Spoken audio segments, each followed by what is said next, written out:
Assalamualaikum warahmatullahi wabarakatuh. Baik, kita lanjutkan materi kita. Amal soleh untuk dibuka, halaman Kitabul Haji, halaman 58, baris yang kedua. Bismillahirrahmanirrahim. Wa tazawwaja, dan menikah siapa Ismail, minhum, dari mereka orang Jurhum, suku Jurhum yang tinggal di Mekah bersama Ismail, ukhra, pada perempuan yang lain. Setelah mencerai istri yang pertama, lalu Ismail menikah seorang perempuan lain juga dari suku Jurhum. Ada yang menjelaskan namanya Usamah bintu Muhalhal, ada yang menjelaskan namanya Samah bintu Muhalhal, ada lagi yang mengatakan namanya Atikah bintu Muhalhal, ada lagi yang mengatakan namanya Ra'lah bintu Madad ibnu Amr al-Jurhumiyah, perempuan Jurhum. Fala bisa, maka diam, maksudnya tidak datang, anhum, dari mereka, Ismail dan istri yang kedua ini. Siapa? Ibrahimu, Nabi Ibrahim. Ma, pada apa-apa, sya'a, yang menghendaki, siapa? Allahu, Allah. Nabi Ibrahim tidak mengunjungi Nabi Ismail dan istri keduanya dalam waktu yang Allah kehendaki, dalam waktu yang lama. Nabi Ibrahim tidak mengunjungi Nabi Ismail beserta istrinya yang kedua ini. Thumma, kemudian, atahum, datang siapa Nabi Ibrahim, hum, pada mereka, Nabi Ismail dan istri yang kedua. Ba'du, setelah itu, setelah berlalu waktu yang cukup lama, kemudian Nabi Ibrahim mengunjungi Nabi Ismail beserta istrinya. Falam yajiduhu, maka tidak menjumpai siapa Nabi Ibrahim, hu, pada Nabi Ismail. Ternyata Nabi Ibrahim tidak bertemu dengan Nabi Ismail. Begitu Nabi Ibrahim datang berkunjung, ternyata Nabi Ismail sedang tidak di rumah, sehingga hanya bertemu dengan istrinya Nabi Ismail. Fadakhala, maka masuk siapa Nabi Ibrahim, maksudnya bertemu, alam ro'atihi, atas istrinya Nabi Ismail. Akhirnya Nabi Ibrahim masuk, maksudnya bertemu dengan istrinya Nabi Ismail, istri yang kedua ini. Fasa'alaha, maka bertanya siapa Nabi Ibrahim, ha, pada istri, anhu, tentang Nabi Ismail.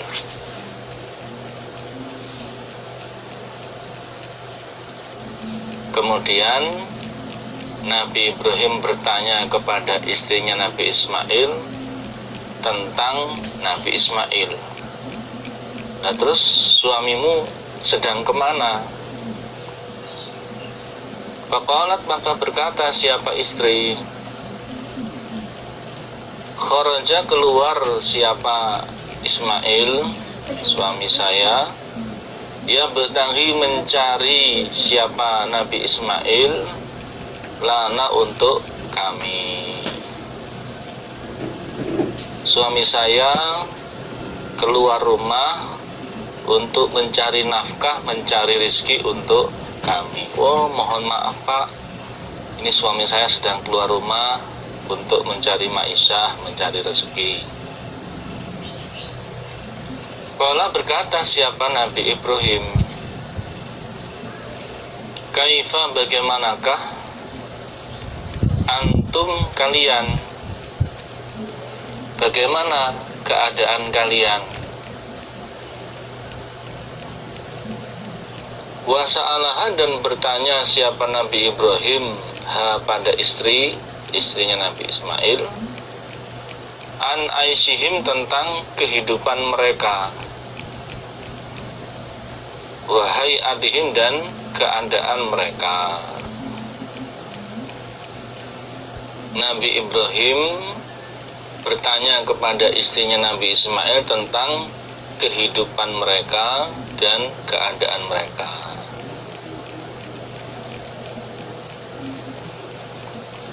Faqalat, maka berkata siapa istri, nahnu, adapun kami, iku bi khairin, dalam keadaan baik,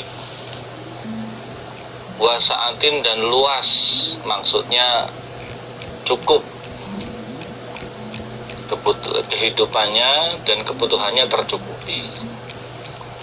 Lalu istrinya Nabi Ismail berkata, kami dalam keadaan baik dan luas, kehidupan kami, keadaan kami baik dan tercukupi. Wa asnad, dan memuji siapa istri, alallahi, atas Allah. Alhamdulillah Pak, kami dalam keadaan baik dan semua serba tercukupi. Atas usahanya suami saya mencari maisha, alhamdulillah Allah paring cukup untuk keluarga. Faqala, maka berkata siapa Nabi Ibrahim, ma, apakah ta'amukum, makanan kalian, ma, apakah ta'amukum, makanan kalian. Nabi Ibrahim bertanya lagi, apa makanan kalian, apa yang kalian makan. Qalat, berkata siapa istri, makanan kami al-lahmu, daging. Oh, makanan sehari-hari kami adalah daging, wahai Bapak.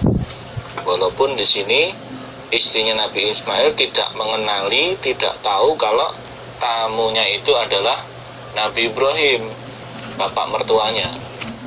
Tapi dia menjawab dengan apa adanya.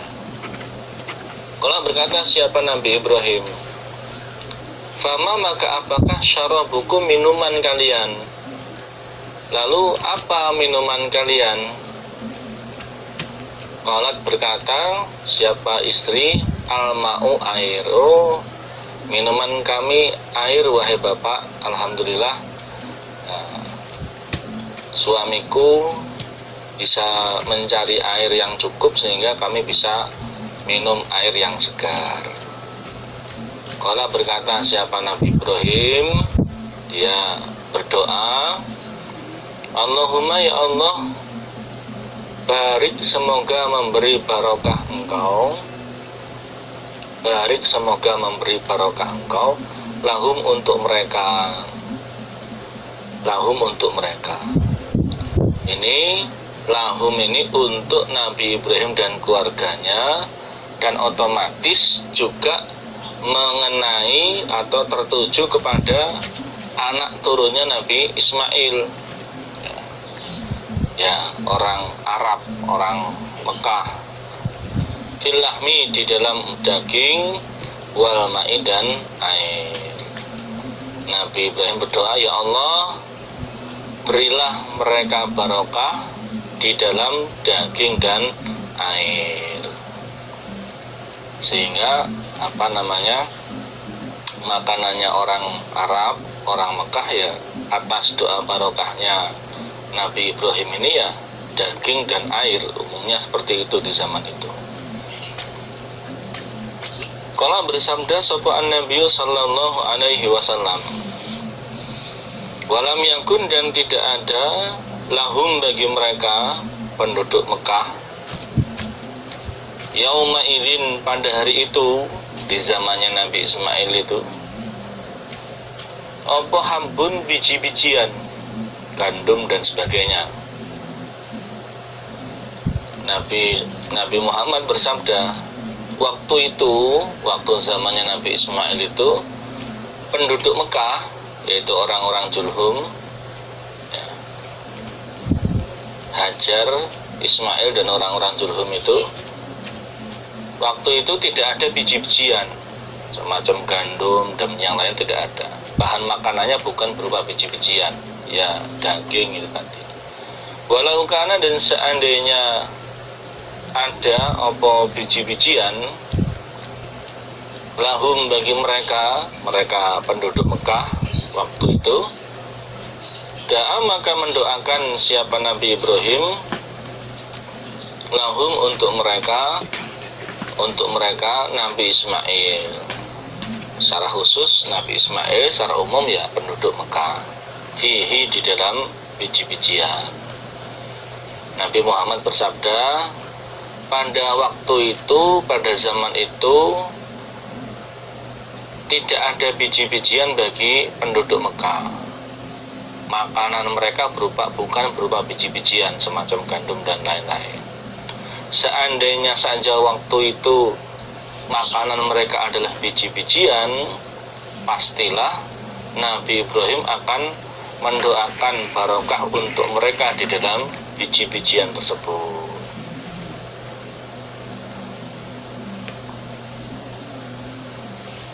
Kalau berkata siapa Ibnu Abbas, fahuma maka keduanya, daging dan air, iku la yakhlu tidak sepi,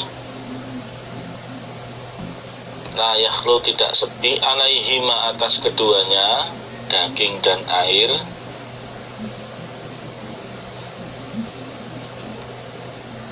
sapa ahadun seseorang, biwayri Mekah selain penduduk Mekah, ila tetapi, ila dimakna lakin tetapi, lam yuwafiqahu tidak mencocoki apa keduanya, daging dan air, hu pada ahad. Ibnu Abbas memberi penjelasan, sebenarnya selain penduduk Mekah itu mereka juga punya daging dan air. Artinya bahwa yang cocok menjadikan daging dan air sebagai makanan pokoknya ya orang-orang Mekah ini. Bagi orang Mekah, daging dan air itu cocok bagi makanan pokok untuk mereka. Ya. Nah, adapun selain penduduk Mekah, walaupun mereka juga bisa mendapatkan atau mempunyai daging dan air, akan tetapi daging dan air itu tidak cocok sebagai makanan pokok untuk mereka. Nah, hanya cocoknya untuk penduduk Mekah, daging dan air hanya cocok untuk penduduk Mekah, itu sebagai barokah dari doanya Nabi Ibrahim. Ya, di saat Nabi Ibrahim berkunjung ke tempatnya Nabi Ismail ini. Kalau selain penduduk Mekah kemudian hanya makan daging dan air saja, ini tidak cocok. Tidak cocok. Itu sebagai barokahnya doa Nabi Ibrahim. Dalam artian makanan pokok itu terus-menerus yang dimakan hanya itu saja, tanpa makanan yang lain. Tiap hari, pagi, siang, malam, daging air terus-menerus. Jadi yang cocok hanya penduduk Mekah saja. Kalau selain penduduk Mekah itu tidak cocok menurut penjelasannya Ibnu Abbas di sini.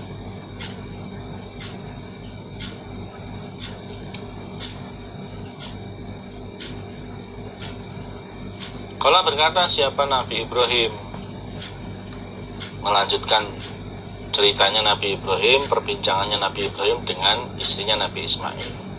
Fa'idha ja'a maka ketika datang sapa zaujuki suamimu, kamu istrinya Ismail, faqra'i maka membacakanlah engkau alaihi atas Ismail as-salama pada salam. Wahai perempuan, wahai istrinya Ismail, ketika nanti suamimu sudah datang, sudah pulang, maka bacakanlah salam dariku untuknya, sampaikanlah salam dariku untuknya. Wa murihi, dan perintahlah engkau hi pada Ismail, yuthbit, supaya menetapkan siapa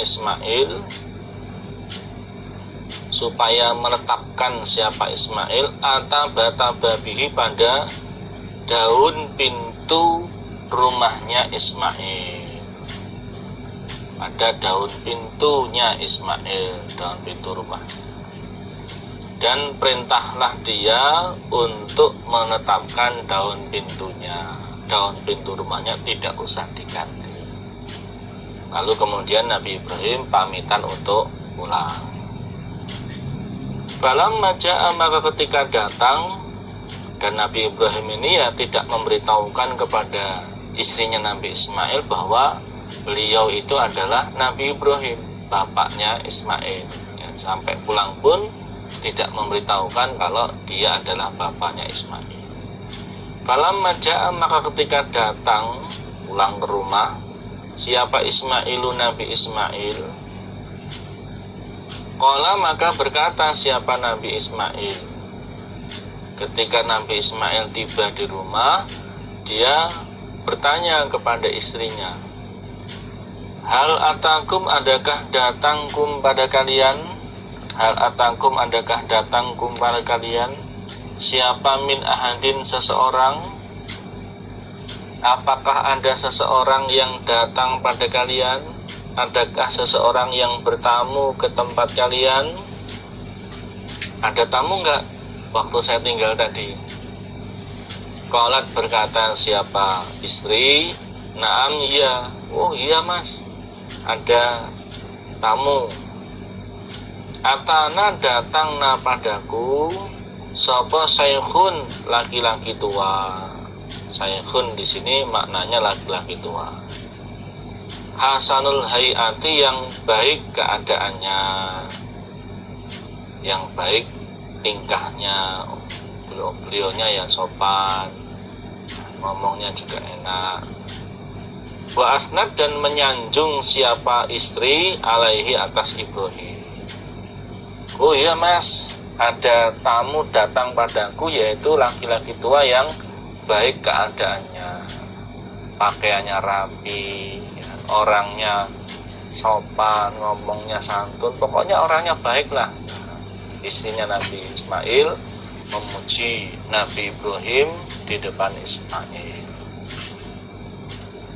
Fasa'alani, maka bertanya siapa syekh, siapa orang tua, ni padaku istri, anka, tentang engkau. Lalu dia bertanya kepadaku tentang dirimu mas. Fa'akhbartuhu, maka menghabari aku istri, hu pada syekh, hu pada orang tua, kemudian ya aku ceritakan kepadanya. Fasa'alani, maka bertanya siapa syekh ni kepadaku. Lalu dia bertanya lagi kepadaku, kaifa, bagaimanakah, aisuna, kehidupan kita. Lalu dia bertanya kepadaku, bagaimanakah keadaan kehidupan kita. Fa'akhbartuhu, maka menghabari aku istri, hu pada syekh.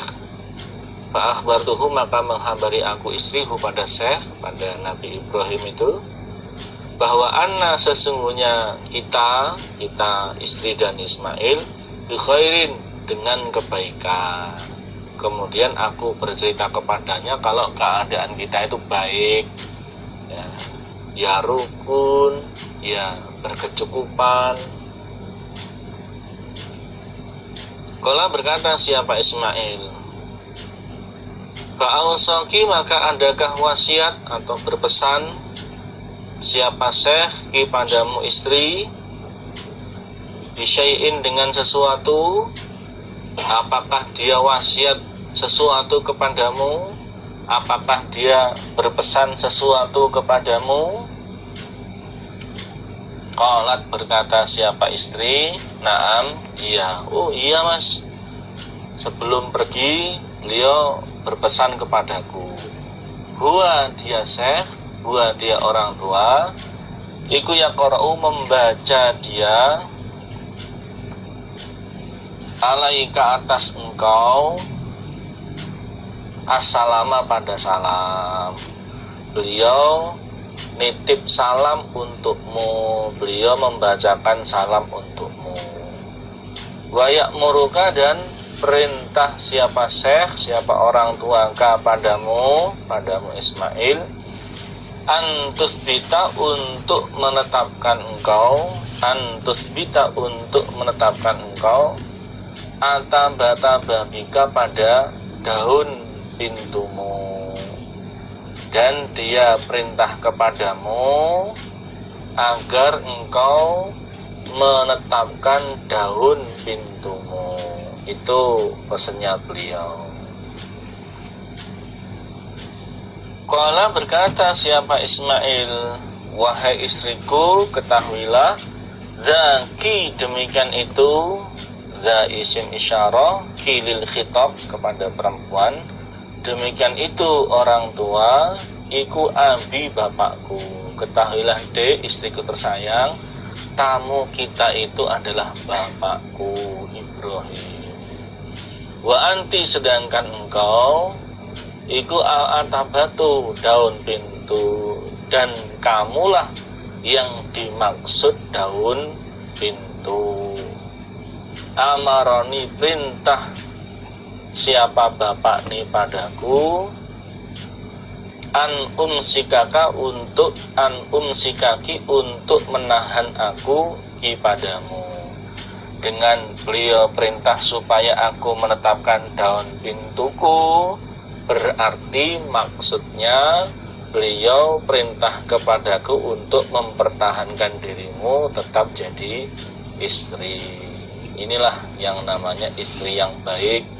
Ya, di saat suaminya pergi, dia bisa menjaga kehormatan dirinya. Ketika ditanya oleh orang lain, dia bisa menjaga kehormatan keluarganya.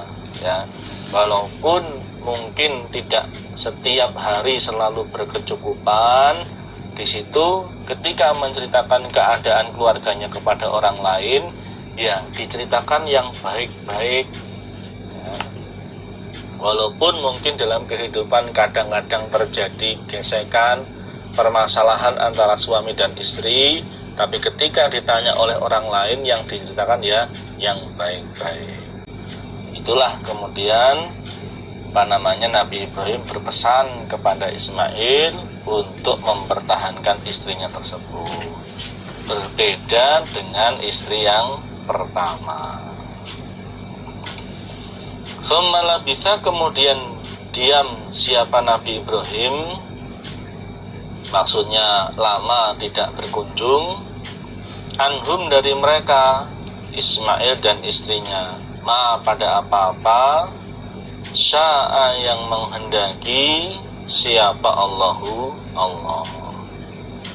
Kemudian Nabi diam dari Ismail dan istrinya pada waktu yang Allah kehendaki. Maksudnya Nabi Ibrahim tidak mengunjungi Ismail dan istrinya dalam waktu yang cukup lama tidak mengunjungi Ismail dan istrinya.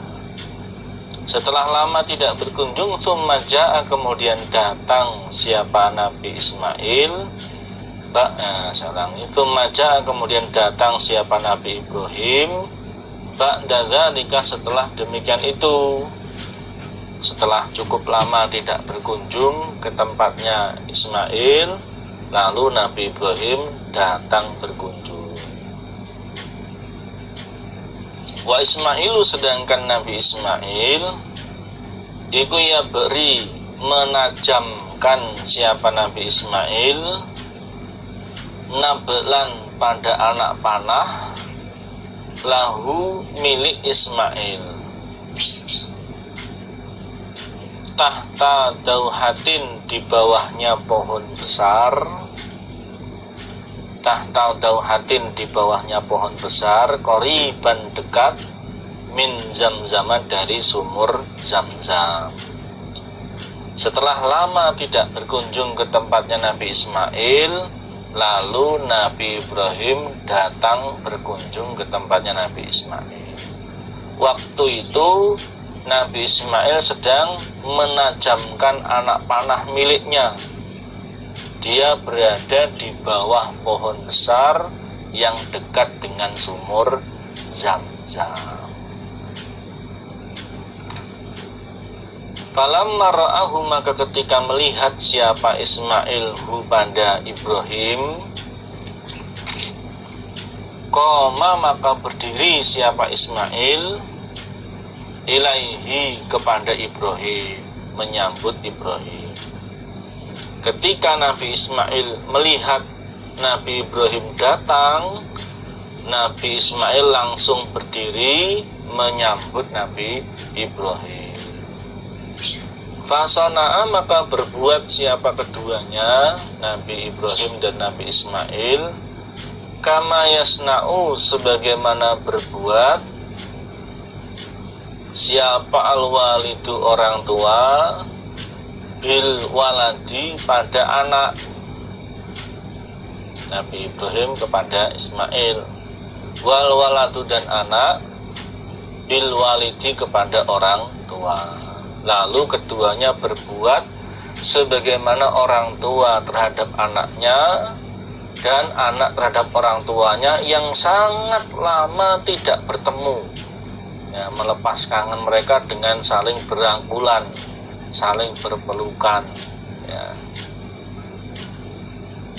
Bahkan sampai nangis terharu karena sudah saking lamanya tidak bertemu dengan bapaknya. Sumaqala, kemudian berkata siapa Nabi Ibrahim, ya Ismail, wahai Ismail, innallaha, sesungguhnya Allah, iku amaroni, perintah siapa Allah, ni padaku, bi amrin, pada suatu perkara.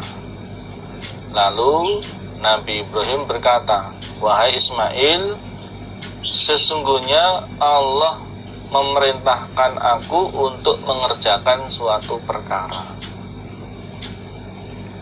Wala, berkata siapa Nabi Ismail, fasna, maka mengerjakanlah engkau Bapak, ma, pada apa-apa, amaroka, yang perintah kepadamu, sapa rabbuka, Tuhanmu. Nabi Ismail menjawab, kerjakanlah apa-apa yang Allah perintahkan kepadamu. Sama seperti jawabannya Nabi Ismail ketika dulu di saat Nabi Ibrahim diperintah oleh Allah lewat mimpi untuk menyembelih Ismail. Waktu itu Nabi Ismail juga jawabannya sama,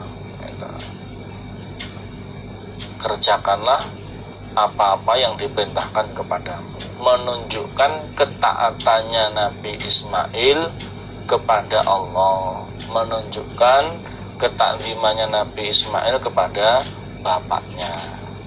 Kala, berkata siapa Nabi Ibrahim, wa tu'inuni, dan menolong engkau, ni padaku. Tapi tugas ini cukup berat kalau aku kerjakan sendiri. Maukah engkau menolongku untuk mengerjakan perintahnya Allah ini? Qala, berkata siapa Nabi Ismail, wa u'inuka, dan akan menolong aku Ismail kepadamu Ibrahim. Nabi Ismail menjawab, aku siap untuk menolong, untuk membantumu wahai Bapak. Kalau memang engkau menginginkan agar aku menolongmu, aku siap untuk membantumu dalam mengerjakan perintahnya Allah tersebut. Qala, berkata siapa Nabi Ibrahim, fa innallaha, maka sesungguhnya Allah, iku amaroni perintah siapa Allah nih padaku, an abniya untuk membangun aku, an abniya untuk membangun aku hahuna di sana, baitan pada rumah yang nantinya kita sebut Baitullah, yang nantinya disebut Baitullah. Lalu Nabi Ibrahim berkata, sesungguhnya Allah perintah padaku agar aku membangun rumah di sana,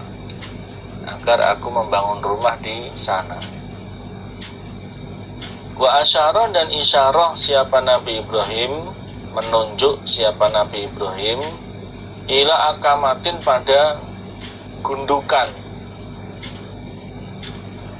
Akamah itu tanah yang tinggi, murtafiatin yang tinggi. Nabi Ibrahim berkata, sesungguhnya Allah perintah padaku agar aku membangun rumah di sana. Nabi Ibrahim menunjuk ke arah gundukan tanah yang tinggi. Alama, atas apa-apa, haulaha, di sekitarnya Akamah. Yang gundukan itu tinggi di atas tanah di sekitarnya. Kalau berkata siapa Ibnu Abbas, fa inna dzalika, maka di sisi demikian itu,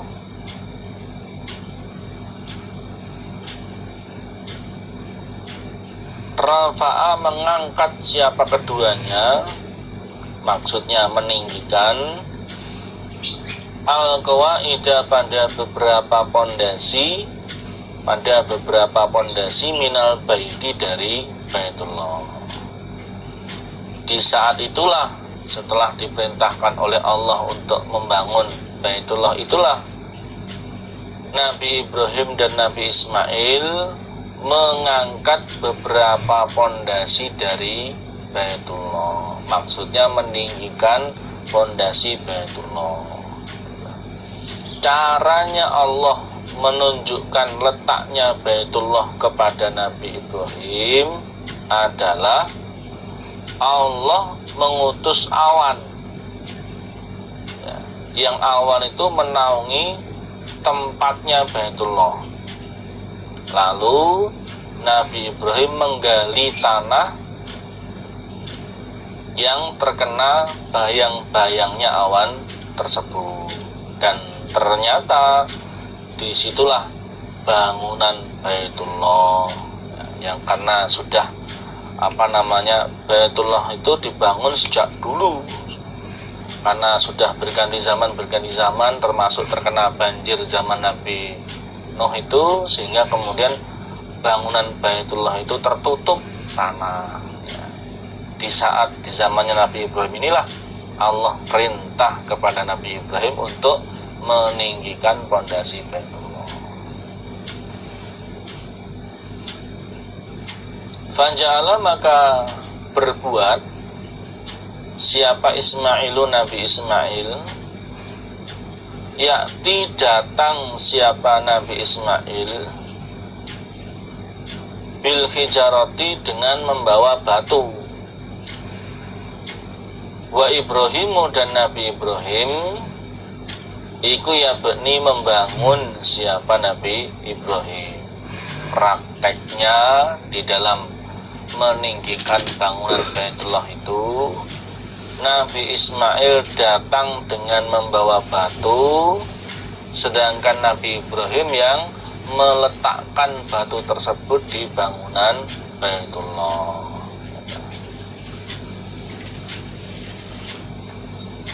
Jadi tukangnya itu Nabi Ibrahim, Nabi Ismail sebagai kulinya, sebagai pembantunya.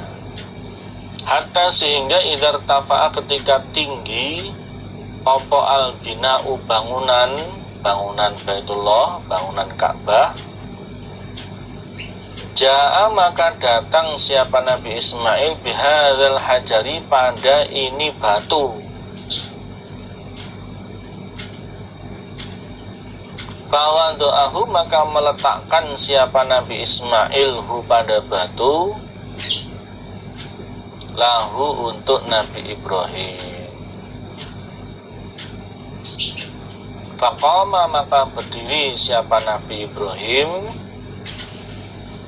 alaihi, atas batu, huwa, sedangkan Nabi Ibrahim iku ya beni, membangun siapa Nabi Ibrahim, membangun ya meletakkan batu di bangunan Baitullah itu. Wa Ismailu, sedangkan Nabi Ismail iku yunawiluhu, mengulurkan siapa Nabi Ismail, memberikan siapa Nabi Ismail hu pada Nabi Ibrahim, al-hijarata, pada batu yang digunakan untuk diletakkan di bangunannya Baitullah.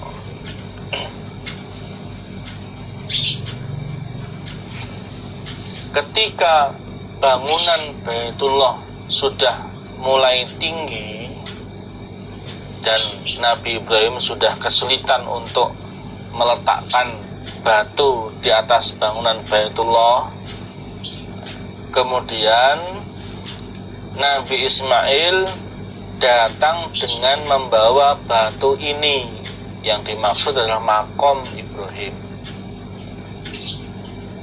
Kemudian Nabi Ismail meletakkan batu tersebut untuk Nabi Ibrahim. Lalu Nabi Ibrahim berdiri di atas batu tersebut di saat membangun Baitullah, menjadi ancik-ancik, menjadi andang, menjadi menjadi tempat, karena bangunan Baitullah sudah semakin tinggi dan tidak cukup dengan berdiri tanpa alat bantu, sehingga diletakkanlah batu tersebut. Nabi Ibrahim yang membangun, maksudnya meletakkan batu ke bangunan Baitullah. Nabi Ismail yang mengulurkan batu-batu tersebut kepada Nabi. Bijaknya Nabi Ibrahim untuk membangun Baitullah waktu itu, saat ini ditempatkan di sebelahnya Baitullah, ya, di depannya sisi Baitullah antara Hajar Aswad sampai Hijr Ismail, yang ketika orang haji, ketika orang tawaf itu disunnahkan menjadi rangkaian ibadahnya setelah tawaf 7 putaran di Baitullah, dilanjutkan dengan sholat sunnah 2 rakaat di belakangnya makom Ibrahim. Makom Ibrahim itulah yang diceritakan di dalam hadis ini. Wahuma, sedangkan keduanya iku yaqulani, berkata siapa keduanya, atau berdoa siapa keduanya. Ini ada di dalam surat Al-Baqarah ayat 127.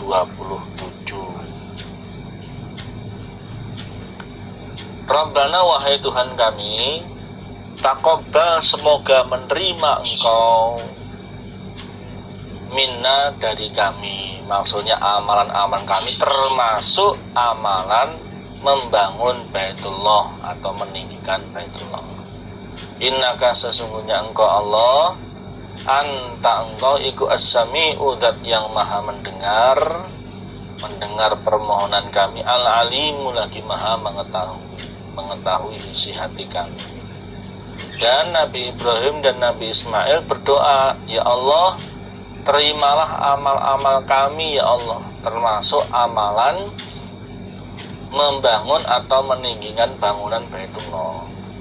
Sesungguhnya Engkau adalah zat yang maha mendengar lagi maha mengetahui. Jadi ini juga menunjukkan bahwa amal yang kita kerjakan itu belum tentu diterima oleh Allah, ya. Maka dari itu, setiap kita beramal, niatnya harus betul-betul dimurnikan karena Allah. Walaupun niatnya sudah sesuai dengan syariat, sesuai dengan aturan, sesuai dengan dalil, sesuai dengan sunnah, bisa jadi amal tersebut tidak diterima oleh Allah gara-gara niatnya tidak murni. Seperti yang diceritakan di dalam hadis, ada 3 orang, 1 seorang ulama, 2 seorang pejuang, 3 seorang agniya, ya, yang ketika di dunia kelihatannya dan disaksikan ahli ibadah. Yang pejuang yang mati syahid, yang ulama ya menyampaikan ilmu, ya agniya ya ngebosi sabilah, tapi ternyata di sisi Allah dikatakan kadzabta, dusta kamu. Ternyata amal-amal yang mereka kerjakan itu tidak niat karena Allah, karena pamer, karena pengen dianggap sebagai pemberani, pengen disebut sebagai orang yang dermawan, sehingga amal tersebut tidak diterima oleh Allah. Nah, kalau Nabi Ibrahim dan Nabi Ismail saja, yang keduanya seorang nabi dan insya Allah yakin niatnya murni karena Allah, itu saja masih berdoa supaya amalnya diterima oleh Allah, apalagi kita orang biasa, maka harus lebih memperbanyak doa supaya amal kita juga diterima oleh Allah. Qala berkata siapa Ibnu Abbas, faja'ala maka berbuat siapa keduanya, Nabi Ibrahim dan Nabi Ismail, iku ya bniyani membangun siapa keduanya. Maksudnya meninggikan Baitullah, karena pondasi Baitullah itu sudah ada, cuman bagian atasnya sudah tersapu oleh alam, termasuk banjir ketika zaman Nabi Nuh, sehingga tinggal pondasinya saja. Nah, Nabi Ibrahim dan Nabi Ismail ini yang meninggikan bangunan tersebut.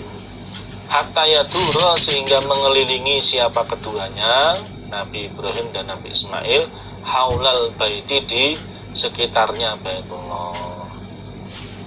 Wahuma, sedangkan keduanya iku yaqulani, berdoa siapa keduanya, Rabbana, wahai Tuhan kami, taqabbal, semoga menerima Engkau, minna, dari kami, menerima amal-amal kami, termasuk amalan meninggikan bangunan Baitullah. Innaka, sesungguhnya Engkau, anta Engkau, iku as-sami, udzat yang maha mendengar, al-alimu, lagi maha mengetahui. Jadi doa tersebut terus mereka berdua baca di saat membangun Baitullah sampai selesai. Babu qaulillah, bab firman-Nya Allah. Ini adalah bab firman-Nya Allah Ta'ala yang maha tinggi, siapa Allah. Wa id ja'alna, dan ketika menjadikan kami Allah, wa'id, dan ketika itu ja'alna, menjadikan kami Allah, al-baita, pada Baitullah, masabatan, sebagai tempat kembali, maksudnya tempat ibadah, tempat mencari pahala, linnasi, untuk manusia. Baitullah itu sebagai kiblatnya, kiblat sholatnya orang Islam. Semua orang Islam di seluruh dunia sholatnya menghadap ke arah Baitullah. Kalau berada di dalam Masjidil Haram bisa melihat Baitullah, maka sholatnya menghadap ke arah bangunan Baitullah. Kalau berada di luar Masjidil Haram, ya menghadap ke arah Masjidil Haram. Kalau berada di luar kota Mekah, ya menghadap ke arah kota Mekah. Kalau di luar Arab Saudi, berarti ya menghadap ke arah Arab Saudi. Alhamdulillah, dengan kemajuan teknologi, kita bisa menggunakan teknologi untuk menentukan pasnya arah Baitullah, maka bisa menggunakan teknologi tersebut, sehingga kita yang jauh dari Baitullah bisa mengarahkan sholat kita dan juga tempat-tempat ibadah kita, masjid-masjid kita, mushola-mushola kita, untuk menghadap lurus ke arahnya Baitullah dengan bantuan teknologi tersebut. Dan bagi orang yang tawaf, orang yang umroh, orang yang haji, ini menjadi tempat ibadah, tempat mencari pahala. Wa amnan, dan tempat aman. Yang dimaksud tempat aman bukan hanya Baitullah tok. Mekah itu karena ada diharamkan oleh Allah atas doanya Nabi Ibrahim, di mana diharamkan atau dilarang berperang di tanah haram di Mekah, maka menjadi tempat aman. Wattakhidhu, dan menjadikanlah kalian min maqami Ibrahim, dari tempat berdirinya Nabi Ibrahim tadi, batu yang menjadi digunakan oleh Nabi Ibrahim untuk bertumpu untuk membangun Baitullah, musollan, pada tempat sholat. Dan jadikanlah tempat batu, tempat berdirinya Nabi Ibrahim sebagai tempat sholat. Prakteknya ini adalah sholat sunnah 2 rakaat di belakang makom Ibrahim setelah tawaf 7 putaran di Baitullah. Surah Al-Baqarah ayat 125.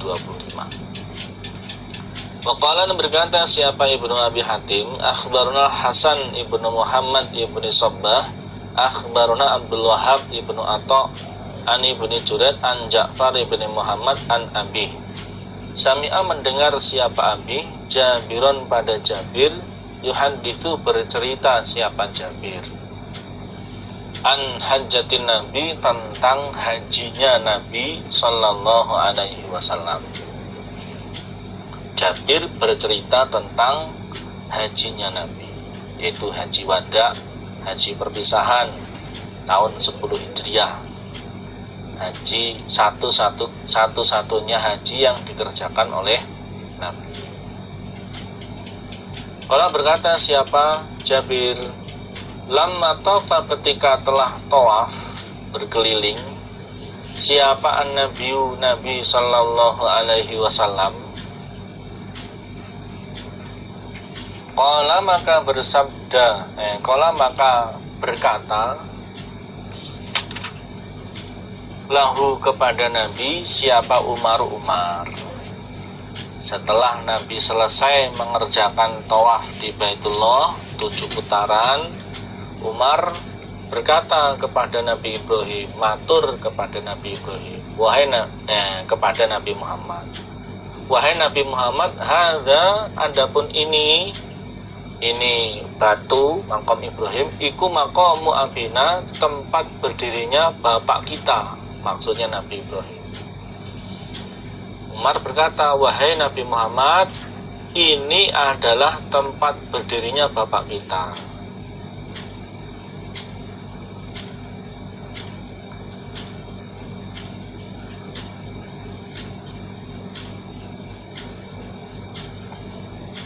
Kala, berkata siapa, bersabda siapa Nabi, na'am, ya, memang ini adalah tempat berdirinya Nabi Ibrahim.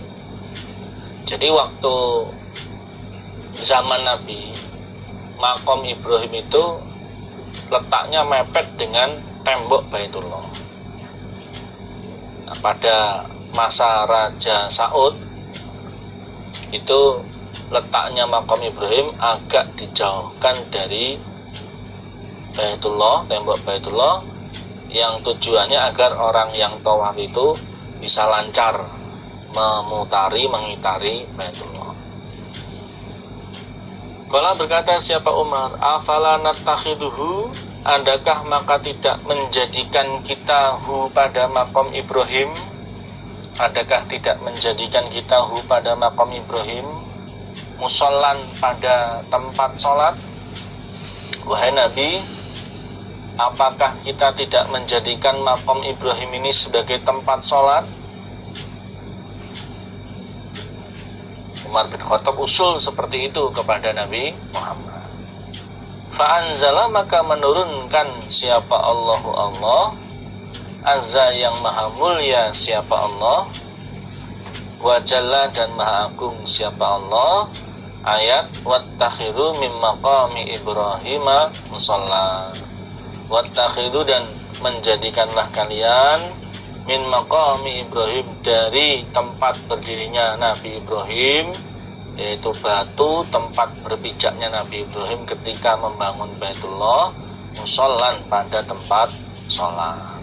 Prakteknya setelah bagi orang yang tawaf, ya, baik tawaf sunnah maupun tawaf umroh maupun tawaf haji, di situ setelah selesai tawaf 7 putaran di Baitullah dilanjutkan dengan sholat sunnah di belakang maqam Ibrahim. Sholat sunnah 2 rakaat di belakang maqam Ibrahim, dan sebelum sholat membaca a'udzubillahi minasyaitonirrajim wattakhidhu min maqami Ibrahima musalla.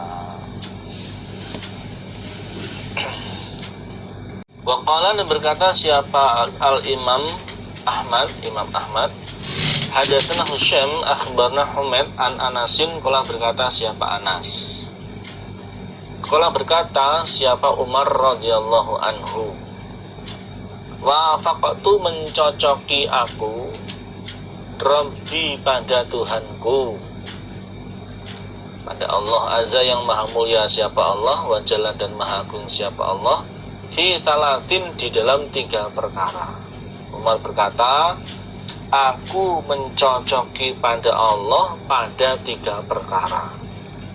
Jadi ada 3 angen-angennya Umar bin Khattab yang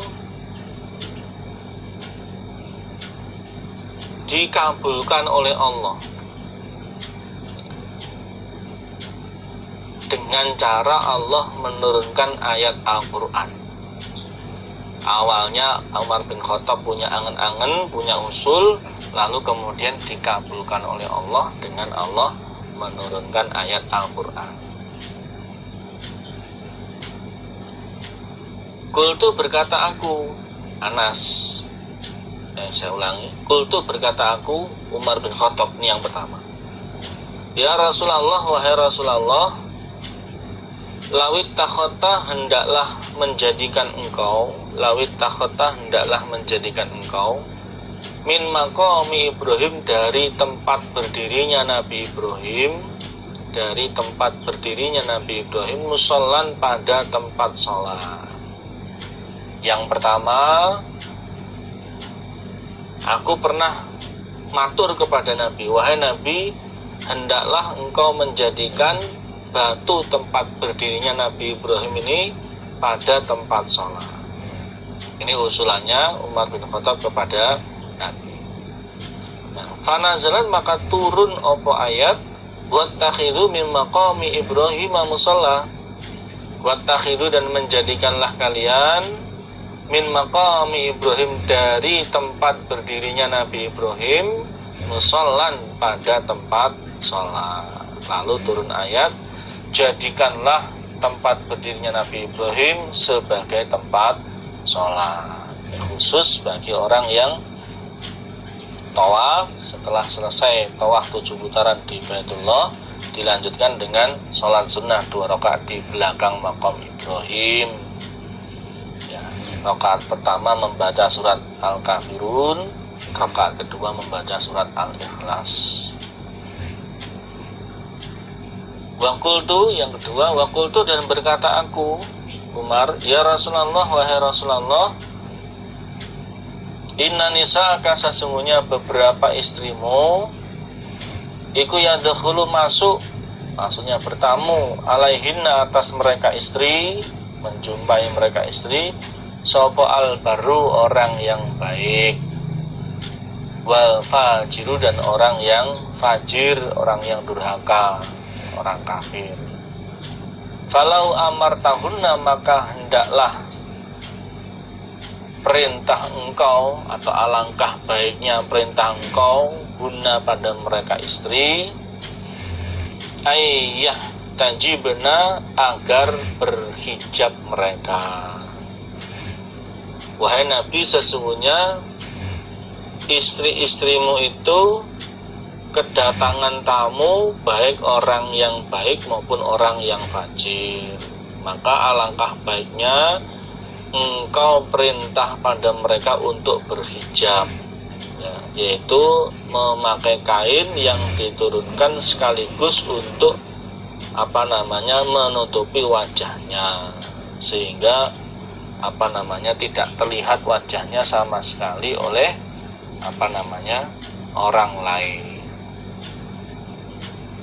Fanazalat, maka turun apa ayatul hijabi, ayat hijab, ayat yang memerintahkan istri-istrinya Nabi untuk berhijab, menutup diri dari laki-laki yang bukan mahramnya.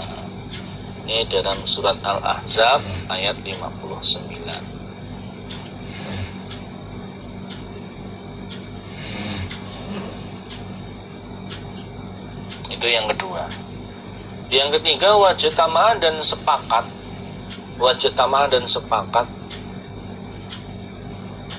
ala Rasulillah, atas Rasulillah sallallahu alaihi wasallam, sapa nisahu, beberapa istrinya Nabi, fil ghirati, di dalam cemburu. Jadi awalnya para istrinya Nabi itu cemburu kepada Nabi karena Nabi menjima budaknya yang bernama Maria. Lalu mereka sepakat, kalau Nabi datang ke tempat mereka supaya mengatakan bahwa, wahai Nabi, kami kok mencium baunya maghfir. Maghfir itu madu yang masih campur dengan sarangnya, belum dibersihkan. Dan Nabi itu tidak senang kalau dari dirinya tercium bau yang tidak sedap. Dan Nabi tahu maksud mereka adalah mereka tidak setuju kalau Nabi menjima budak Maria.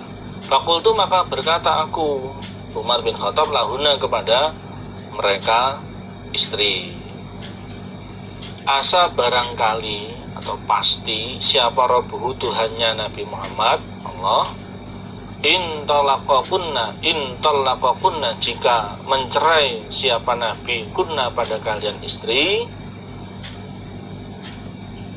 ayyubtilahu, bahwa memberi ganti siapa Allahu pada Nabi Muhammad, azwajan, pada beberapa istri, khairan, yang lebih baik, min kunna, daripada kalian perempuan. Kalian kok bersekongkol untuk menjatuhkan Nabi. Allah pasti akan memberikan ganti kepada Nabi Muhammad istri yang lebih baik daripada kalian jika Nabi mencerai pada kalian.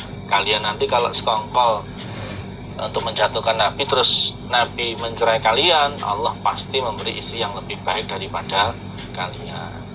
Fanazalan, maka turun opo ayat kadzalika, seperti demikian itu, yaitu dalam surat At-Tahrim ayat 5. Hadatsana Ubaidullah bin Musa an Israil an Abi Ishaq an al-Bara, qala, berkata siapa Bara, kanu, ada mereka, iku idza ahramu, ketika ihram mereka, fil jahiliyah, di zaman jahiliyah, zaman sebelum datangnya Islam, atau maka mendatangi mereka al-baita, pada rumah, min dhuhrihi, dari belakangnya rumah. Ibarat berkata, kebiasaannya mereka ketika mereka ihram di zaman jahiliyah, sepulang dari ihram, di saat mau masuk rumah, mereka masuk rumahnya itu bukan dari pintu depan, bukan dari pintu yang biasa mereka lewati untuk masuk ke dalam rumah, tapi mereka sengaja masuk dari belakangnya rumah. Ya, tujuannya mereka pulang dari ihram itu sudah suci dari dosa-dosa, dan mereka meninggalkan kebiasaan-kebiasaan yang lama, ya, yaitu jadi tidak masuk lewat pintu depan, maksudnya tidak mengerjakan kebiasaan-kebiasaan jelek yang dulu pernah mereka kerjakan. Masuk lewat pintu yang tidak biasa mereka lewati, yaitu lewat belakang, tujuannya untuk memulai hidup yang baru yang lebih baik dari sebelum berihram. Maksudnya seperti itu. Fa'anzala, maka menurunkan siapa Allah ayat, walaisa, dan tidak ada opo albirru, kebaikan, bi antaktu, bahwa mendatangi kalian albuyuta, pada beberapa rumah, bi anta'tu bahwa mendatangi kalian al-buyuta pada beberapa rumah, ya rumah kalian sendiri, min zuhuriha dari belakangnya rumah. Allah menurunkan ayat, bukanlah kebaikan apabila kalian masuk ke dalam rumah kalian dari bagian belakangnya rumah. Ini berarti Allah menyalahkan praktek masuk lewat belakang yang tujuannya memulai hidup baru setelah ihram, itu disalahkan oleh Allah. Tidak perlu seperti itu. Itu bukanlah sesuatu yang baik, itu bukanlah sesuatu yang mendapatkan pahala. Walakinnal birra, akan tetapinya kebaikan, sesuatu yang baik yang mendatangkan pahala, ikuman orang ittaqo yang bertakwa dia. Akan tetapi yang dimaksud kebaikan, sesuatu yang mendapatkan pahala adalah orang yang bertakwa kepada Allah. Artinya sepulang ihram, baik ihram dari umroh maupun ihram dari haji, itu ketakwaannya meningkat, ketertiban dalam mengerjakan perintahnya Allah meningkat, semakin bisa menjauhi yang maksiat. Itu yang baik. Waktu dan mendatangilah kalian, masuklah kalian al-buyuta pada beberapa rumah, maksudnya beberapa rumah kalian, min abwabiha dari beberapa pintunya rumah, dan masuklah kalian ke dalam rumah-rumah kalian dari pintunya rumah, pintu yang biasa kalian lewati untuk masuk, ya pintu depan itu.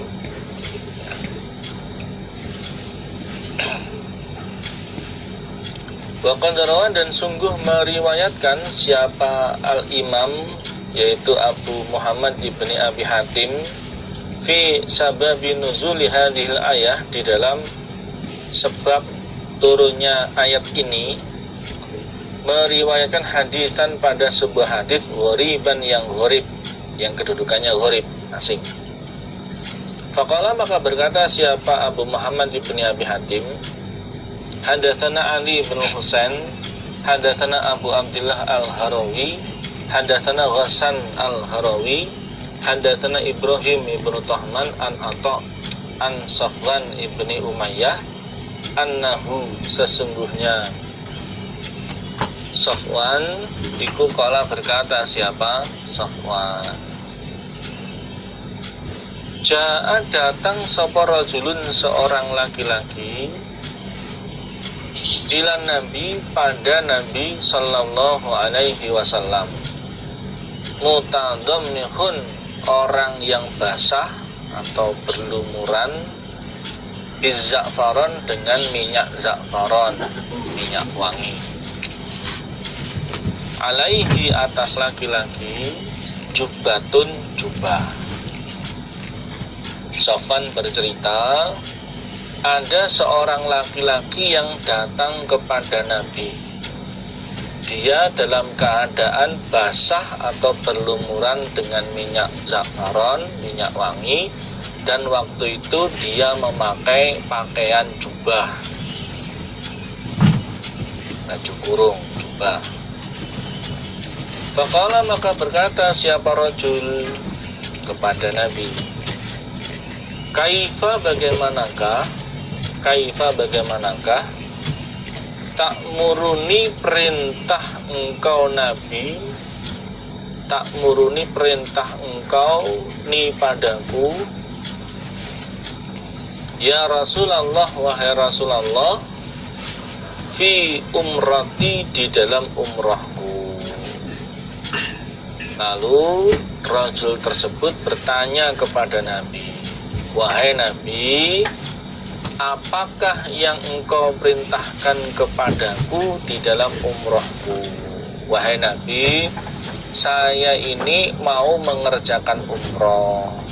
Apa saja yang engkau perintahkan kepadaku untuk aku kerjakan di dalam umrohku?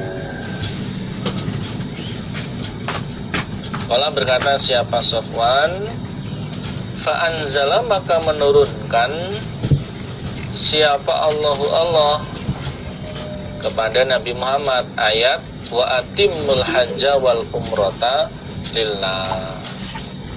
Surat Al-Baqarah ayat 196. Wa atimmu, dan menyempurnakanlah kalian al-hajja pada haji, wal umrata, dan pada umrah, lillahi, karena Allah. Lalu Allah menurunkan ayat ini kepada Nabi Muhammad, sempurnakanlah haji dan umrah karena Allah. Faqala, maka bersabda sapa Rasulullah sallallahu alaihi wasallam, Aina dimanakah asailu, orang yang bertanya, anil umroti, dari urusannya umroh. Di mana tadi orang yang bertanya tentang urusannya umroh? Mana tadi yang tanya tadi? Faqala, maka berkata siapa rajul yang tadi bertanya kepada Nabi, ha ini anak aku, za ini saya di sini wahai Nabi, saya tadi yang bertanya kepadamu tentang urusan umroh.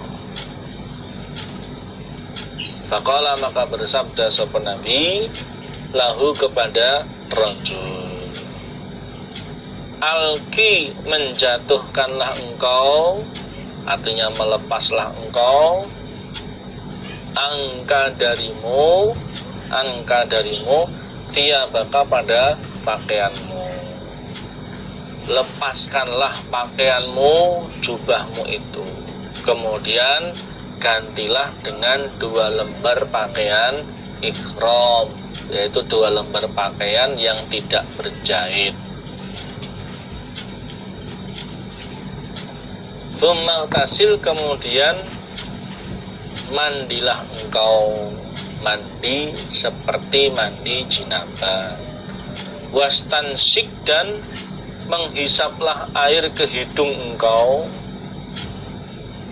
ma apa-apa istata'ta, yang mampu engkau. Berwudu, ini prakteknya berwudu, tidak hanya menghisap air ke hidung tok, maksudnya ya berwudu secara sempurna. Summa ma, kemudian apa-apa, kunta, yang ada engkau, iku sonian, orang yang berbuat, fi hajjika, di dalam hajimu,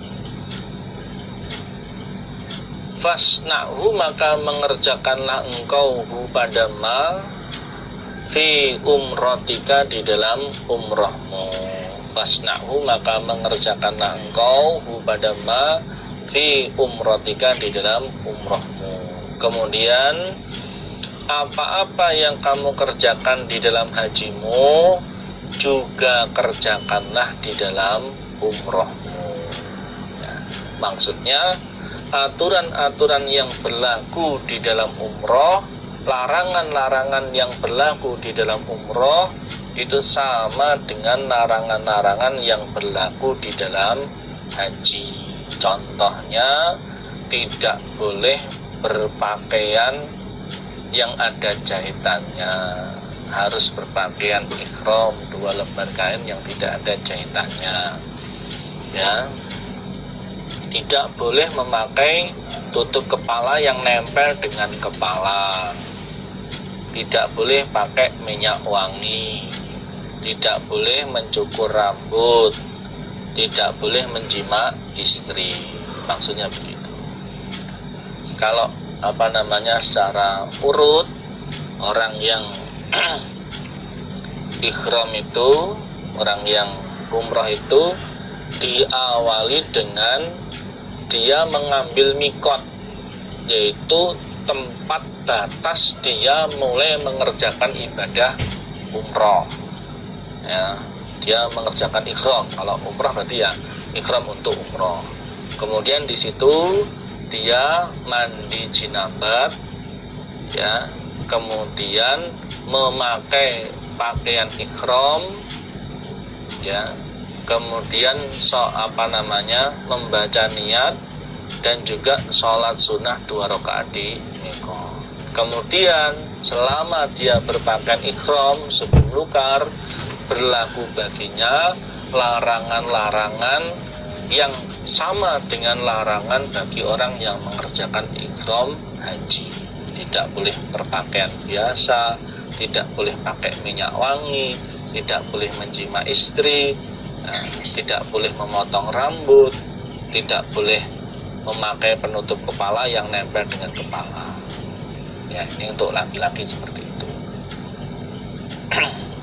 Kemudian mengerjakan umroh, datang ke Baitullah, mengerjakan tawaf 7 putaran, dimulai dari Hajar Aswad, berputar ke arah Hijr Ismail, kembali lagi ke Hajar Aswad 1 kali putaran, kemudian diulangi sampai nanti 7 putaran. Setelah itu kemudian sholat sunnah 2 rakaat di belakang maqam Ibrahim. Setelah itu kemudian sa'i Safa Marwah, diawali dari Bukit Safa, 7 kali perjalanan dan berakhir di Bukit Marwah. Setelah itu selesai ihramnya, boleh tukar dari pakaian ihram, kemudian memotong rambut. Itu namanya umroh. Babul ihsari, babnya terhalang fil haji, di dalam haji. Terhalang di dalam haji. Orang yang mengerjakan ibadah haji sudah mengambil mikot, ternyata kemudian tidak bisa melanjutkan ibadah hajinya. Bagaimana solusinya? Hadatsana Ahmad ibnu Muhammad akhbaruna Abdullah akhbaroni Yunus anis Zuhri. Qala, berkata siapa Zuhri, akhbaroni, menghabarini padaku Zuhri sapa Salimun Salim. Qala, berkata Salim, karena ada siapa Ibnu Umar radhiyallahu anhuma, iku yang kulu, berkata siapa Ibnu Umar, alaisa, adakah tidak ada, iku hasbukum, mencukupi kalian, apa hasbukum, mencukupi kalian,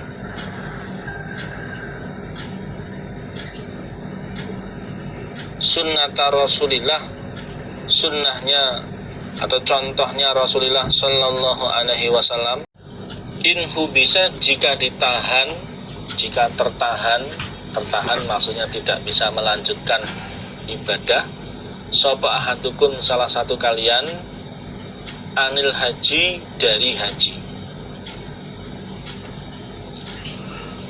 Bukankah Ibnu Umar berkata, bukankah sunnahnya Rasulullah, contohnya Rasulullah, mencukupi bagi kalian ketika atau jika salah satu kalian tertahan dari haji.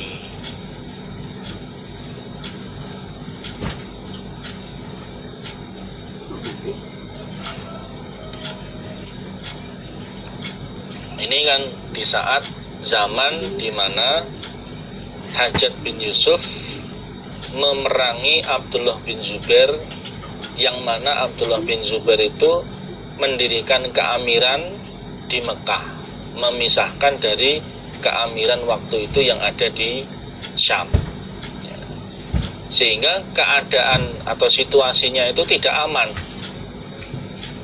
Nah, termasuk bagi orang yang haji ini juga jadi kendala. Keadaan tidak aman ini jadi kendala. Orang-orang Islam dilarang untuk mengerjakan haji, tapi Ibnu Umar dia tetap mengerjakan ibadah haji. Ketika ditanya, lah bagaimana nanti kalau kamu berangkat haji terus tertahan sehingga tidak bisa menyelesaikan atau melanjutkan praktek ibadah hajimu? Dia menjawab, bukankah contoh dari Rasulullah itu sudah mencukupi kepada kalian jika kalian tertahan dari haji, tidak bisa melanjutkan ibadah haji? Kan sudah ada contohnya. Ya, kenapa? Prakteknya tawaf siapa ahad bil baiti, di Baitullah,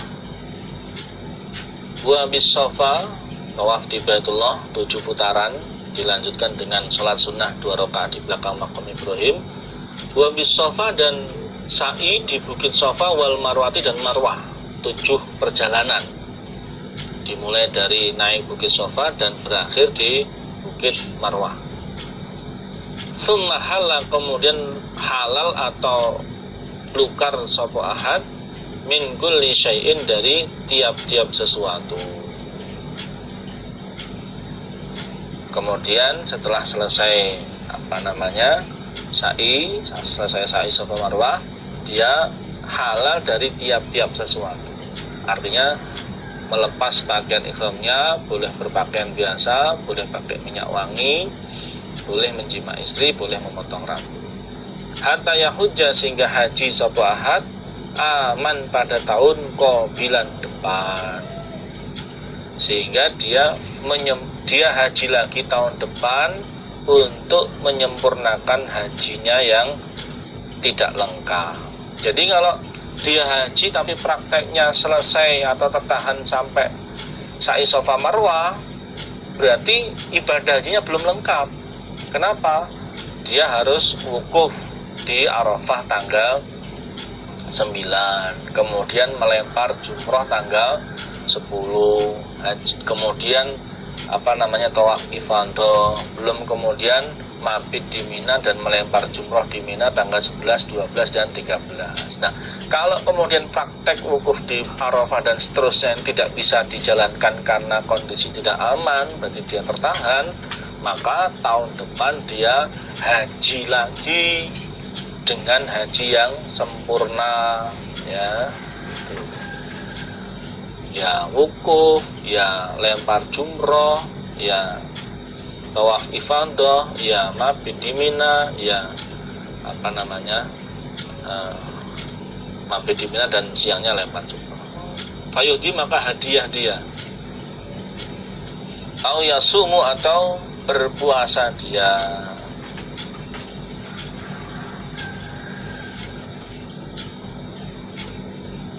Ilam yajid, kemudian ya dalam haji tahun depan itu ditambahi dia membayar atau menyembelih hewan sebagai hadiah atau diganti dengan puasa.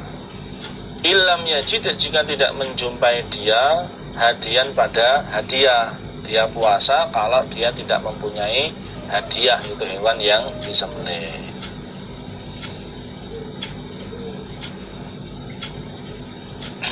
Jadi itu solusinya apabila tidak bisa mengerjakan ibadah haji, hanya ibadah umroh saja. Dia niatnya haji tapi sa'i Safa Marwah tidak bisa lanjut, maka solusinya adalah haji lagi tahun depan dengan haji yang sempurna, kemudian ditambah menyembelih hadiah. Kalau tidak bisa, diganti dengan puasa.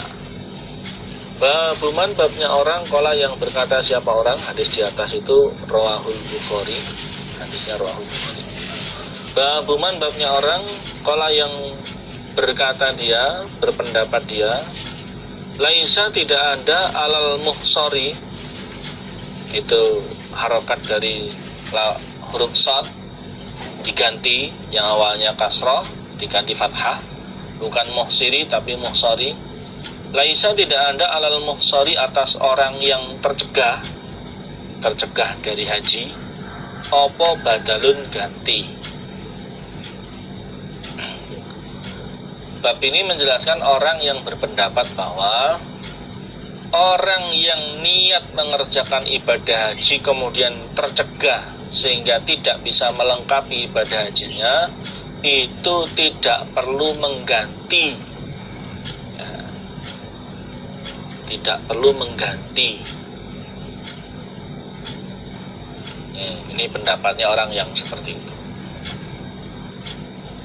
Bakalan berkata siapa raw an Sibil an ibni Abi Najih an Mujahid an ibni Abbas radhiyallahu anhuma, innamal badalu, sesungguhnya ganti, kewajiban untuk mengerjakan ibadah haji lagi sebagai ganti haji yang awal yang tidak sempurna, iku alaman, atas orang nakodo yang merusak dia hajahu, pada hajinya orang, bitaladzubi, dengan mengambil kenikmatan, maksudnya menjima istri sebelum bolehnya menjima istri.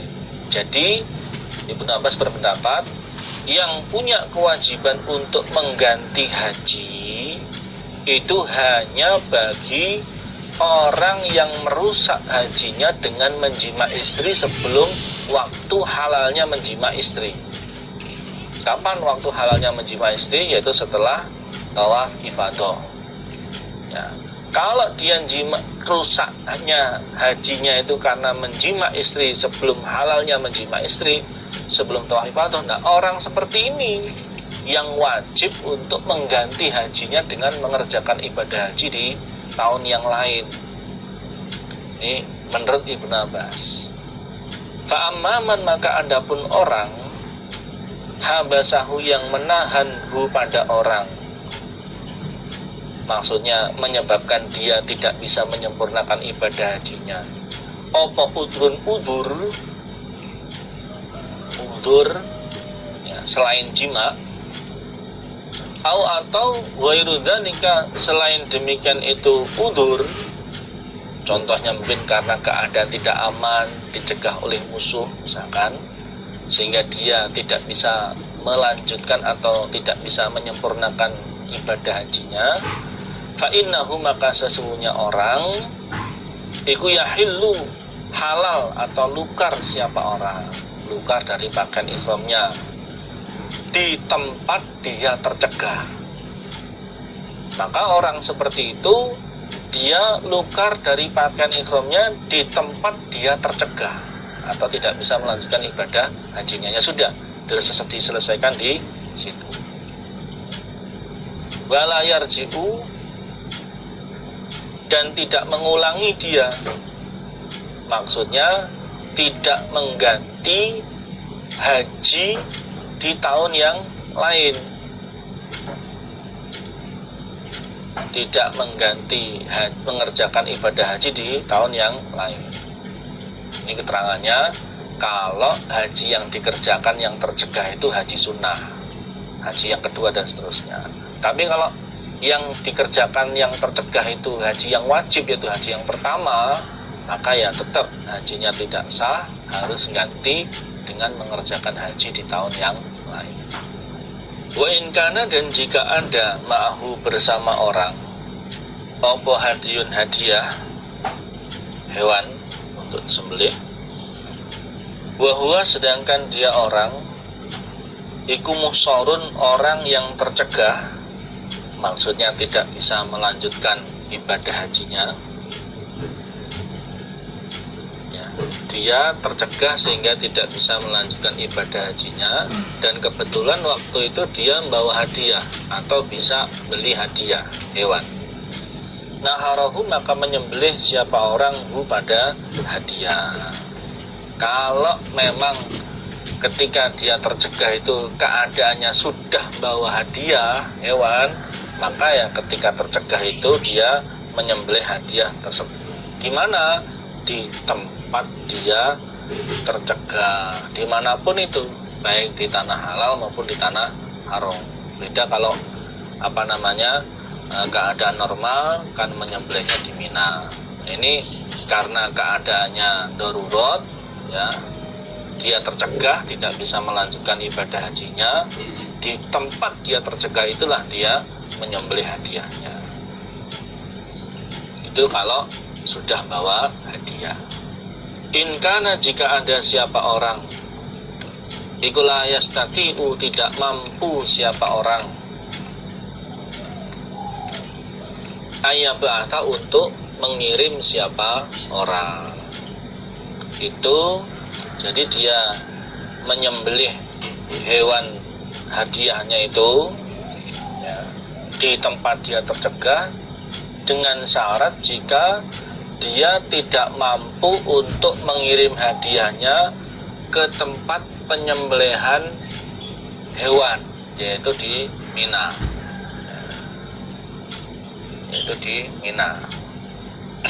Kalau tidak bisa mengirim ke sana, ya karena situasinya sangat genting misalkan, maka dia bisa menyembelih hadiahnya tersebut di tempat dia tercegah. Wa ini stato'a, dan jika mampu dia ayyab'atsa untuk mengirim dia bihi pada hadiah, mengirim ke tempat penyembelihan, ke tanah haram yaitu di Mina. Lam yahilla, maka tidak boleh lukar dia, hatta yablugha, sehingga sampai tidak boleh lukar dari pakaian ihramnya.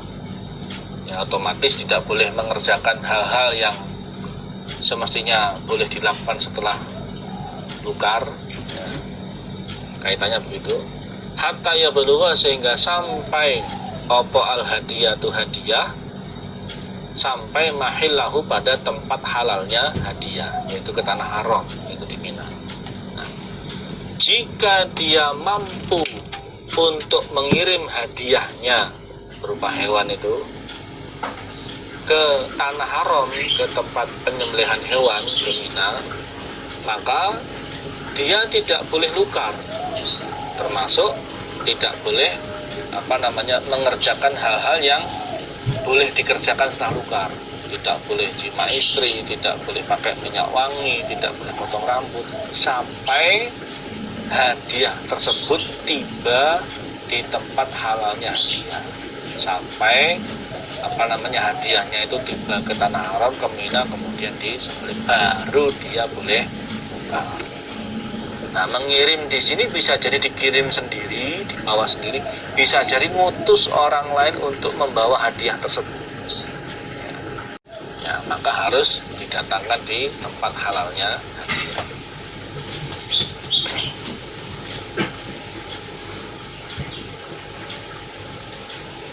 Bagi orang yang haji qiron kan dia bawa hadiahnya berupa unta satu orang. Bagi yang tidak bawa hadiah unta, berarti kan haji tamato. Nah, haji tamato itu rangkaiannya menyembelih kambing. Itu sebagai hadiahnya orang yang haji tamato.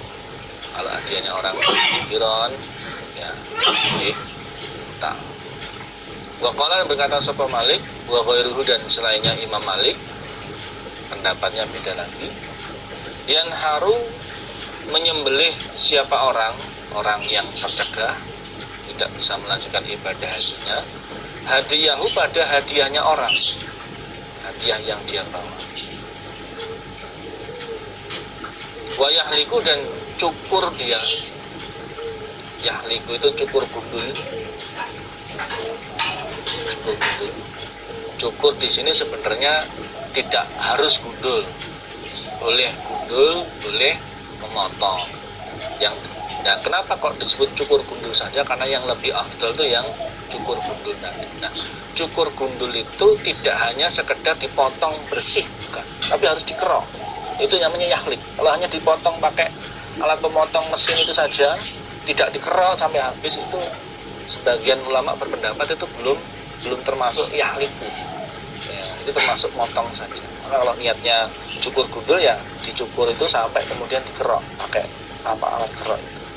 Kalau hanya dipotong pakai mesin itu, walaupun tinggal sedikit, itu belum dikatakan cukur gundul tadi. Jadi boleh mencukur gundul, boleh juga motong sebenarnya. Fi ayyi maudhi'in, di manakah tempat,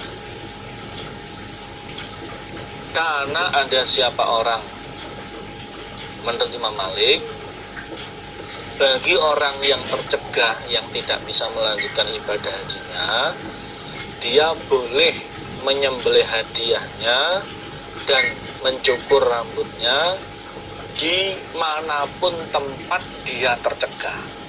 Artinya tidak perlu berusaha untuk mengirim hadiahnya ke tempat halalnya hadiah, ke Mina, tidak perlu. Wala qadha, dan tidak ada menyaur, tidak ada ganti, tidak ada nyaur, alaihi, wajib atas orang. Dan orang yang tercegah seperti ini tidak berkewajiban untuk nyaur di tahun yang lain, menyempurnakan haji, mengerjakan ibadah yang sempurna di tahun yang lain.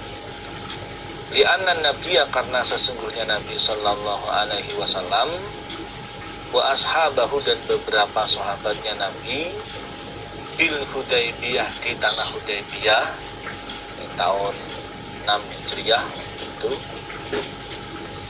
iku naharu menyembelih mereka, menyembelih hadiah yang mereka bawa. Wahalaku dan cukur gundul mereka, wahalaku dan cukur gundul mereka, wahalu dan halal mereka, min kulli syai'in dari tiap-tiap sesuatu, tiap-tiap sesuatu dari larangan bagi orang yang ihram. Berarti yang dimaksud ini ya melepas pakaian ihramnya, ganti pakaian biasa, boleh pakai minyak wangi, ya, termasuk yang ngajak istri boleh cuma istri. Qabla tawafi, sebelum tawaf. Karena mereka orang-orang Islam, Nabi bersama sahabat ditahan oleh orang kafir Quraisy di Hudaybiyah, tidak boleh masuk ke Mekah. Yang dimaksud sebelum tawaf ini karena memang tidak bisa masuk ke Baitullah karena dilarang oleh orang kafir Quraisy. Wa qabla ayasila, dan sebelum sampai al hadiyu hadiyah ilal baiti, ke Baitullah, dan sebelum hadiah sampai ke Baitullah. Ini prakteknya Nabi di tahun 6 Hijriah. Ketika mereka tiba di Hudaybiyah kemudian dilarang melanjutkan perjalanan ke Mekah oleh orang kafir Quraisy, maka prakteknya Nabi dan para sahabat adalah mereka menyembelih hadiah yang mereka bawa, cukur gundul dan halal dari segala sesuatu di Hudaybiyah. Padahal mereka belum mengerjakan tawaf di Baitullah, dan hadiah mereka juga belum sampai ke Baitullah, belum sampai ke tanah haram. Itu dasar dari pendapatnya Imam Malik, bahwa orang yang tercegah itu cukup menyembelih hadiahnya di tempat dia tercegah, tidak perlu mendatangkan hadiahnya ke tempat halalnya hadiah, yaitu ke tanah haram, yaitu ke Mina, dan juga tidak perlu membayar. Semalam yudkar, kemudian tidak disebutkan, tidak diceritakan opo anan nabiya, sesungguhnya Nabi Sallallahu Alaihi Wasallam iku amaro, perintah siapa Nabi, ahadan pada seseorang yang ikut umroh bersama Nabi yang umrohnya tercegah itu, perintah ayaqdu, untuk membayar mereka syai'an, pada sesuatu dari rangkaian ibadah umroh yang belum mereka kerjakan. Dan tidak diceritakan bahwa Nabi perintah pada seseorang dari sahabat yang umrohnya tercegah itu agar orang itu membayar sesuatu dari ibadah umroh yang tidak bisa mereka kerjakan karena tercegah. Nah, ini yang dipakai dasar oleh Imam Malik, mengatakan bahwa orang yang hajinya tercegah itu tidak perlu membayar, nah, dengan mengerjakan ibadah haji yang sempurna di tahun yang lain. Dasarnya waktu umroh Hudaybiyah itu Nabi dan para sahabat tercegah, dan Nabi tidak memerintahkan para sahabat yang umrohnya tercegah untuk mengganti sesuatu dari rangkaian ibadah umroh yang tidak bisa mereka kerjakan di waktu itu. Dianggap sudah selesai, sudah tuntas. Wala ya'udu, dan lanya itu la zaidah, dan mengulangi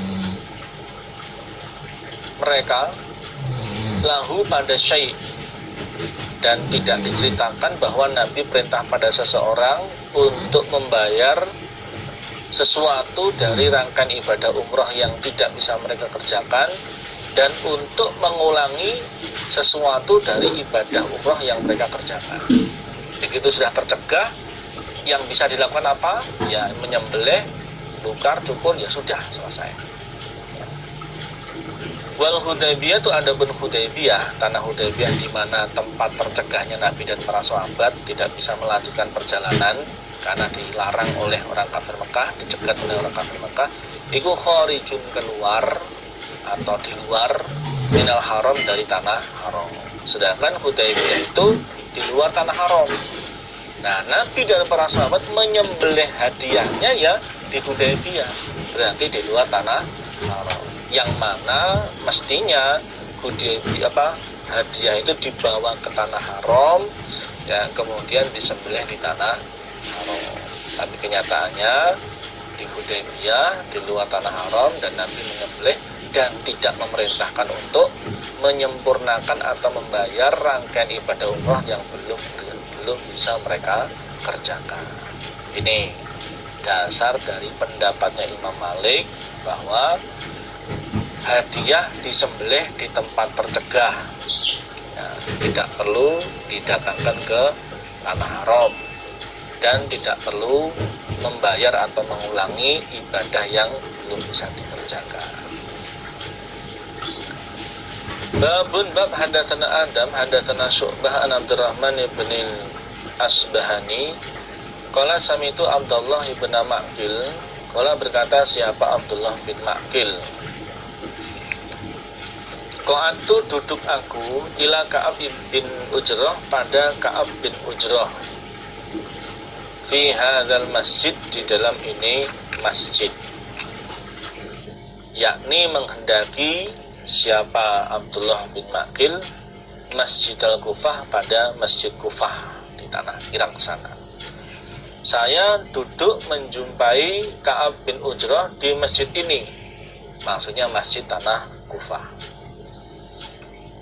Fasa'altuhu, maka bertanya aku Abdullah bin Ma'qil hu pada Ka'ab bin Ujrah an fidyatun, tentang ayat yang menerangkan fidyah min siyamin, dari puasa. Maksudnya menanyakan pengertian dari surat Al-Baqarah ayat 196, menanyakan pengertian dari firman-Nya Allah berupa fidyah, tebusan dari berupa puasa yang diterangkan di dalam surat Al-Baqarah ayat 196. Faqala, maka berkata siapa Ka'ab bin Ujrah, humiltu, dibawa aku ila Nabi, pada Nabi sallallahu alaihi wasallam. Ka'ab bin Ujrah ini ikut haji bersama Nabi. Kemudian dia dibawa ke tempatnya Nabi. Wal qamlu, sedangkan kutu rambut iku yatana saru, jatuh opo kutu rambut, rontok apa kutu rambut ala wajhi, atas wajah, karena saking banyaknya kutu rambutnya. Ka'ab berkata, aku dibawa ke tempatnya Nabi untuk menghadap kepada Nabi, sedangkan kutu rambut jatuh ke wajahku, menunjukkan bahwa kondisinya Ka'ab waktu itu rambutnya itu banyak kutunya, sehingga ya namanya rambutnya banyak kutunya ya gatel, terganggu.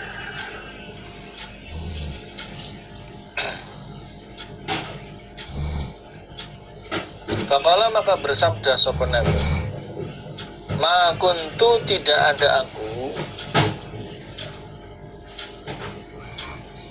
ma kuntu, tidak ada aku, iku uro, diperlihatkan aku,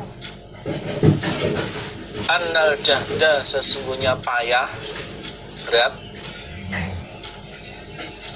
qad balagha, sungguh sampai opo payah, bika padamu, hadza, yang ini.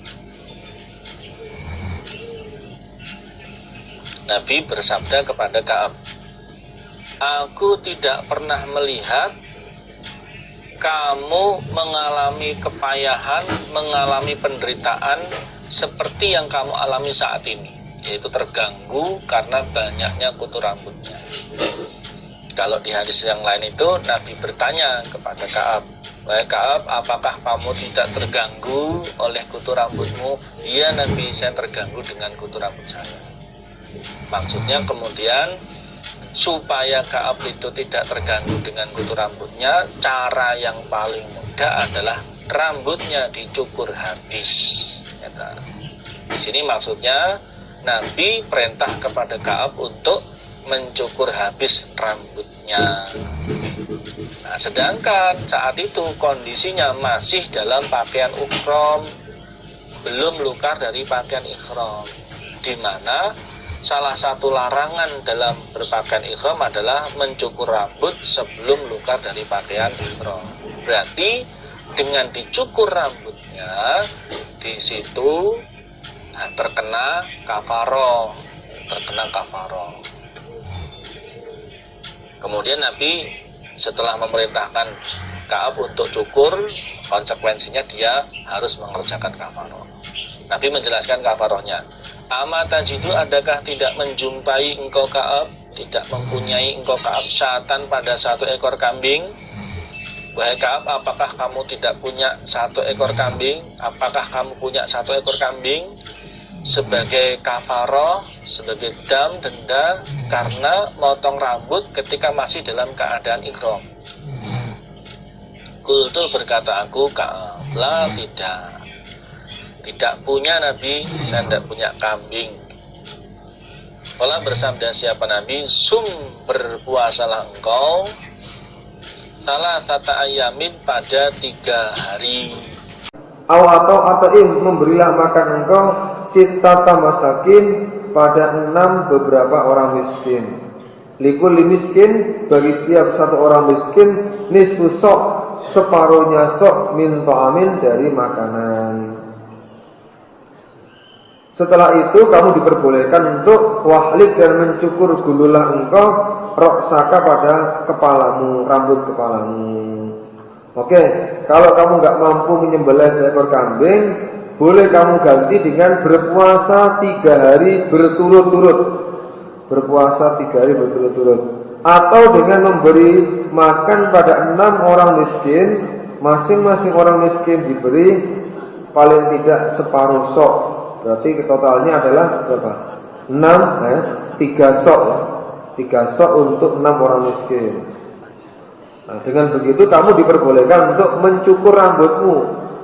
Ini ihramnya belum selesai, tapi karena keadaan sakit, keadaan banyaknya kutu, diperbolehkan asalkan bayar fidyah, yaitu menyembelih seekor kambing, atau kalau nggak mampu puasa 3 hari, atau memberi makan 6 orang miskin. Dari kejadian itulah akhirnya fanajalat, maka turun apa ayat, fiya, di dalam urusanku Ka'ab bin Ujrah, khosatan, secara khusus pada mulanya. Tapi wahiyah, dan ayat, yaitu ayat Al-Baqarah ayat 196, faman kana minkum maridun aw bi adam min ra'si fa fidyatun min siyam aw shadaqah aw nusuk. Ayat 196.